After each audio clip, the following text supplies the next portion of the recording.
Hello dear students, आज हम लोग फिर से एग्रीकल्चरल केमिस्ट्री में एक नए chapter physical and chemical changes that is भौतिक और रासायनिक परिवर्तन, इस चैप्टर में हम लोग पहले देखेंगे कि भौतिक परिवर्तन क्या होता है। भौतिक परिवर्तन तो पदार्थों में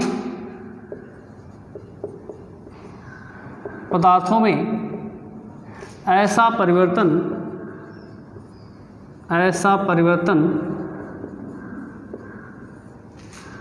जिससे उनके भौतिक गुणों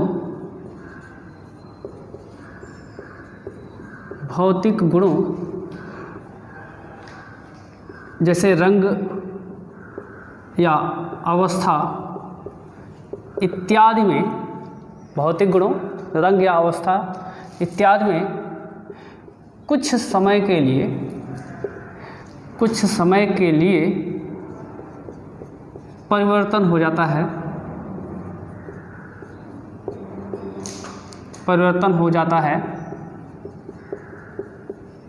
क्या कहलाता है? भौतिक परिवर्तन कहलाता है। भौतिक परिवर्तन, ठीक है। तो पदार्थ में होने वाला वह परिवर्तन जिससे कि उसके रंग, स्वरूप या फिर अवस्था में परिवर्तन हो जाता है, उसको क्या कहते हैं? भौतिक परिवर्तन कहते हैं। साथ ही साथ अगर रासायनिक परिवर्तन की बात करें तो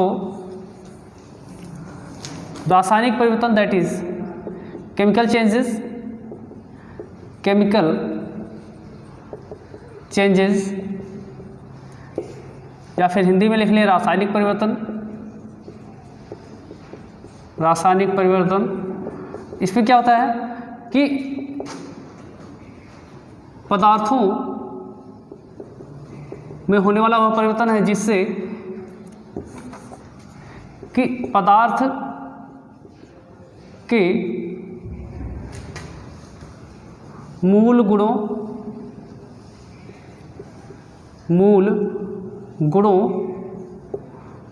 द्रव्यमान, अवस्था इत्यादि में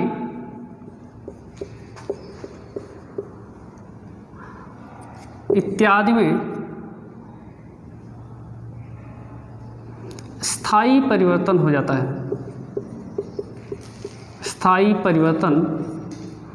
जाता है। ठीक है। मतलब पूर्व में कोई पदार्थ जो कि किसी अन्य अवस्था में रहा होगा, उसके गुण कुछ अन्य रहे होंगे, लेकिन रासायनिक परिवर्तन के कारण उसके मूल गुणों में, द्रव्यमान में, अवस्था में, रंग में अस्थायी परिवर्तन आ जाता है। भौतिक गुण में अभी हम लोगों ने देखा था कि भौतिक परिवर्तन ऐसा परिवर्तन है जिसमें कि पदार्थ के भौतिक गुणों, रंग या अवस्था में परिवर्तन हो जाता है, वो भी अस्थायी परिवर्तन होता है। अगर परिवर्तन का कारक हटा लेंगे, भौतिक परिवर्तन में परिवर्तन का कारक हटा लेते हैं तो वह जो पदार्थ है वह पुनः पूर्व अवस्था में आ जाता है। ठीक है। जैसे सामान्य सा उदाहरण अगर लें भौतिक परिवर्तन का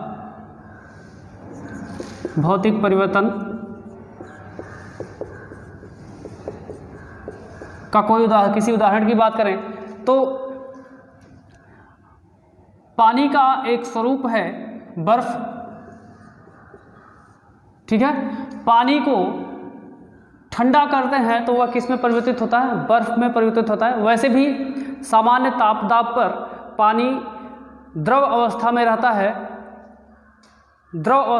है और सामान्य तापदाब को चेंज करके ताप को कम करके, दाब को बढ़ा करके इसको किस में हम परिवर्तित कर सकते हैं, बर्फ़ में परिवर्तित, ठोस अवस्था में परिवर्तित कर देते हैं, जो कि बर्फ़ कहलाता है।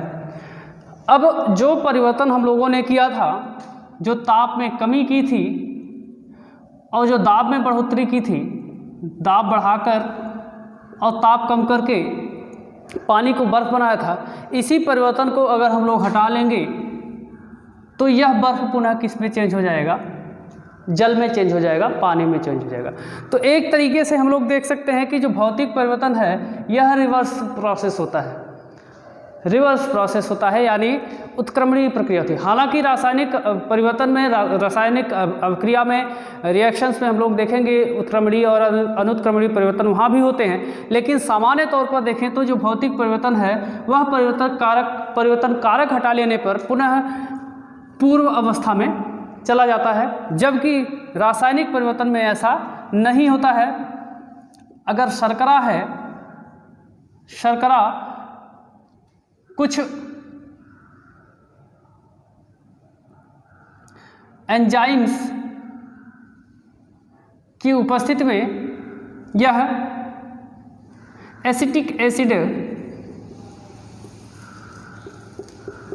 में चेंज हो जाता है। शर्करा का लिक्विड जो विलयन है वह लिक्विड में है और एसिटिक एसिड भी लिक्विड में है, लेकिन शर्करा यहाँ पर आपका एक विशेष प्रकार का पदार्थ है, कंपाउंड है, जबकि एसिटिक एसिड एसिड है, अम्ल है। तो अब परिवर्तन का कारक हटा लें अगर, जिसके कारण से परिवर्तन हुआ था, एसिटिक एसिड बना था जिन विशेष कारणों से, तो यह एसिटिक एसिड पुनः शर्करा में चेंज नहीं होगा। इस नाते से यह क्या है, रासायनिक परिवर्तन है। तो रासायनिक परिवर्तन और भौतिक परिवर्तन की कुछ उदाहरण हम लोग अगर देखें, जैसे बल्ब का जलना, बल्ब का जलना ये क्या है, भौतिक परिवर्तन है, भौतिक परिवर्तन। अगला है प्लेटिनम के तार को, प्लेटिनम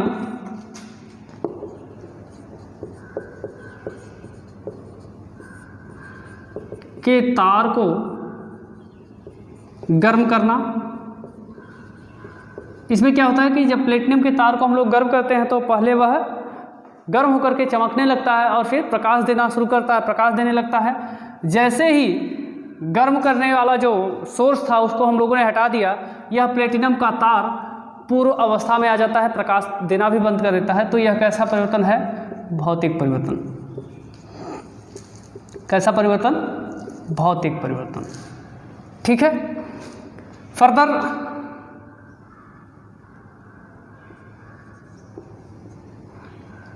किसी विलेय पदार्थ को अगर किसी विलायक में घोलते हैं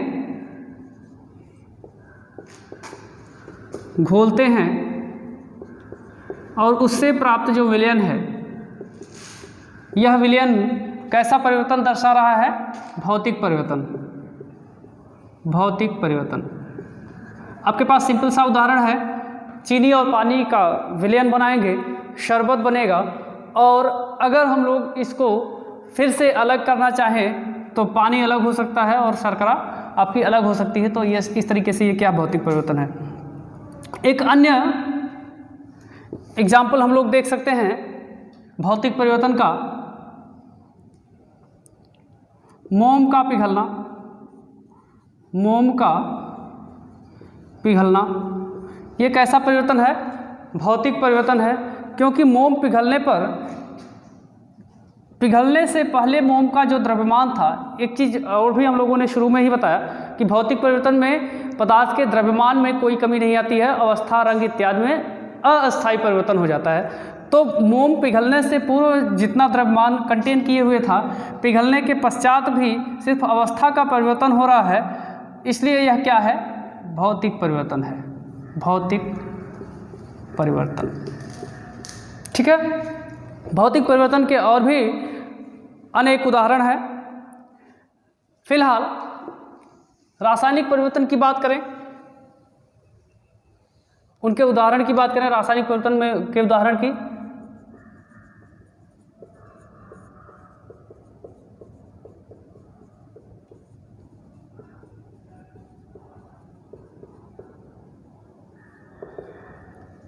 ओके।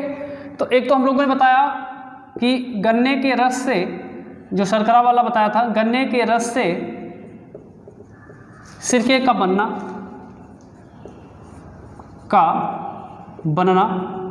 कैसा है, रासायनिक परिवर्तन है, रासायनिक परिवर्तन। नेक्स्ट है भोजन का पाचन, भोजन का पाचन, ये कैसा है, रासायनिक परिवर्तन है, क्योंकि भोजन के पचने के पश्चात जो वेस्ट मैटर होता है वो अलग ही प्रकार का पदार्थ होता है, अलग ही प्रकार का उसका स्टेज होता है, अवस्था होती है, उसका द्रव्यमान कम होता है, तुलनात्मक रूप से अंतर आ जाता है द्रव्यमान में। और मोम का जलना, मोम का जलना, वहाँ पर पिघलना बोला गया था, यहाँ पर जलना बोला जा रहा है, तो ध्यान देने वाली बात होगी, ये रासायनिक परिवर्तन है। कैसा है, रासायनिक परिवर्तन, ठीक है। फर्दर दूध से, दूध का दही में परिवर्तन कैसा है, रासायनिक परिवर्तन है, क्योंकि दूध से दही तो बनाया जा सकता है लेकिन दही से फिर दूध नहीं बनाया जा सकता है। भौतिक परिवर्तन में एक हम लोगों ने अभी बताया था कि बल्ब का जलना, इसको एक्सप्लेन करने की बात करें तो बल्ब को जैसे ही स्विच ऑन करते हैं इलेक्ट्रिसिटी प्रवाहित होती है, बल्ब जलना शुरू होता है, और जैसे ही स्विच ऑफ करते हैं इलेक्ट्रिसिटी बंद होती है, बल्ब जलना बंद हो जाता है। तो ये भौतिक परिवर्तन का उदाहरण था, यहाँ पर इसको एक्सप्लेन किया गया। यहाँ पर रासायनिक परिवर्तन के उदाहरण हैं, 3-4 एग्जाम्पल हैं, उनको हम लोगों ने एक्सप्लेन किया है, ठीक है। या फिर लोहे में जंग लगने की बात कर लें, लोहे में जंग लगना, ये भी भौतिक परिवर्तन है, रासायनिक परिवर्तन है, रासायनिक परिवर्तन। वस्तुओं का सड़ना, पदार्थों का सड़ना, ये भी कैसा है, रासायनिक परिवर्तन है, क्योंकि कोई भी पदार्थ जब सड़ता है, जो किसी भी पदार्थ में सड़न होती है तो उसमें क्या होता है कि उसका केमिकल कंपोजिशन चेंज हो जाता है, उसका केमिकल स्ट्रक्चर बदल जाता है, और उसमें से गैसियस स्टेट में भी चेंज होता है, द्रव में भी परिवर्तित होता है, ठीक है। तो ये सभी क्या हुए, भौतिक और रासायनिक परिवर्तन के कुछ एग्जाम्पल्स हैं आपके सामने। फिर हम लोग विवादप्रद परिवर्तन, एक तो भौतिक परिवर्तन हो गया, दूसरा रासायनिक परिवर्तन हो गया, एक अन्य परिवर्तन की बात करेंगे, विवादप्रद परिवर्तन, विवादप्रद परिवर्तन, ठीक है। तो इसके लिए एक उदाहरण ले लेते हैं हम लोग, HCl, ठीक है। HCl हाइड्रोक्लोरिक एसिड है, क्लोरिक अम्ल है, या इसे हाइड्रोजन क्लोराइड भी कहते हैं, हाइड्रोजन क्लोराइड। तो जब हाइड्रोजन क्लोराइड को गर्म करते हैं तो यह किस फॉर्म में चेंज हो जाता है, गैस फॉर्म में चेंज हो जाता है। हाइड्रोजन क्लोराइड गर्म करने पर किस में परिवर्तित हो जाता है, गैस फॉर्म में चेंज हो जाता है। यह कैसा परिवर्तन हो गया, गैस में बनना, हाइड्रोजन क्लोराइड का गैस में परिवर्तन भौतिक परिवर्तन है। भौतिक परिवर्तन, गर्म कर देंगे तो ये गैसेस स्टेट में चला जाएगा, और फिर से ठंडा कर लेंगे तो ये किस में हो जाएगा, हाइड्रोजन क्लोराइड में चेंज हो जाएगा। HCl, इसी HCl को ही जल में घोल लें, HCl + H2O घोल लें तो हाइड्रोक्लोरिक अम्ल बनेगा, हाइड्रोक्लोरिक अम्ल का जलीय विलयन होगा हाइड्रोक्लोरिक अम्ल का जलीय विलयन। ठीक है, अब इस हाइड्रोक्लोरिक अम्ल में HCl का जल अपघटन होगा, H+Cl- बनाएगा। आपको पता है कि HOH में H++OH- बनाते हैं, तो यहाँ का H+OH- के साथ बना लेगा। एक रिएक्शन के थ्रू देखते हैं, HCl + H2O बना लेगा हाइड्रोनियम आयन H3O पॉजिटिव, इसका H+, इसके OH- के साथ मिलकर के H3O, इसके H2O के साथ मिलकर के बेसिकली H2O के साथ मिलकर के H3O पॉजिटिव बनाएगा +Cl- बनाएगा। ठीक है, ये क्या है? हाइड्रोनियम आयन है, हाइड्रोनियम आयन, और यह क्या है? क्लोराइड आयन है, क्लोराइड आयन। ये दोनों हाइड्रोनियम आयन और क्लोराइड आयन डिफरेंट टाइप के आयन हैं जो कि HCl से और H2O से गुणों में, आकार में भिन्न है। इसलिए यह परिवर्तन क्या कहलाएगा? रासायनिक परिवर्तन कहलाएगा। ठीक है, तो इसको किस में रख सकते हैं? विवादप्रद परिवर्तन में, क्योंकि एक ही यौगिक है, वह एक बार रासायनिक परिवर्तन शुरू कर रहा है, दूसरी बार क्या हो रहा है इसमें? भौतिक परिवर्तन एक्सप्लेन करने की कंडीशन में हम लोग हैं, तो इसको किस में रखेंगे? विवादप्रद परिवर्तन। ठीक है, मोम का जलना रासायनिक परिवर्तन है, जबकि मोम का ही पिघलना क्या है? पिघलना भौतिक परिवर्तन है। ठीक है, ये एक चीज़ हो गई। फर्दर NH4Cl है, नौसादर है ये, इसको बेहद हल्के से अगर गर्म कर दें तो यह किस में चेंज हो जाता है? गैस फॉर्म में चेंज हो जाता है, गैसीय अवस्था में चला जाता है। सब्लिमेशन द्वारा, सब्लिमेशन यानी ऊर्ध्वपातन द्वारा नौसादर ठोस से सीधे सीधे गैस अवस्था में चला जाता है, जबकि यही नौसादर इसी एट द सेम टाइम यही नौसादर NH3+HCl में भी डिकम्पोज हो जाता है। तो ये क्या है? रासायनिक परिवर्तन है। NH3 और HCl का में परिवर्तित होना रासायनिक परिवर्तन है, और इसका गैसीय अवस्था में जाना क्या है? गैसीय अवस्था में परिवर्तन होना भौतिक परिवर्तन है। तो ये किस में आएगा? विवादप्रद परिवर्तन में काउंट किया जाएगा। तो इस तरीके से हम लोगों ने तीन चीज़ें, भौतिक परिवर्तन, रासायनिक परिवर्तन और विवादप्रद परिवर्तन की बात की। जो भौतिक परिवर्तन है वो सामान्य तौर पर पदार्थों की अवस्था में, भौतिक अवस्था में, रंग में अस्थायी परिवर्तन है, और रासायनिक परिवर्तन अस्थायी परिवर्तन है। पदार्थ के द्रव्यमान में, पदार्थ की अवस्था में, पदार्थ के रंग में परिवर्तन होता है, उसको रासायनिक परिवर्तन कहते हैं।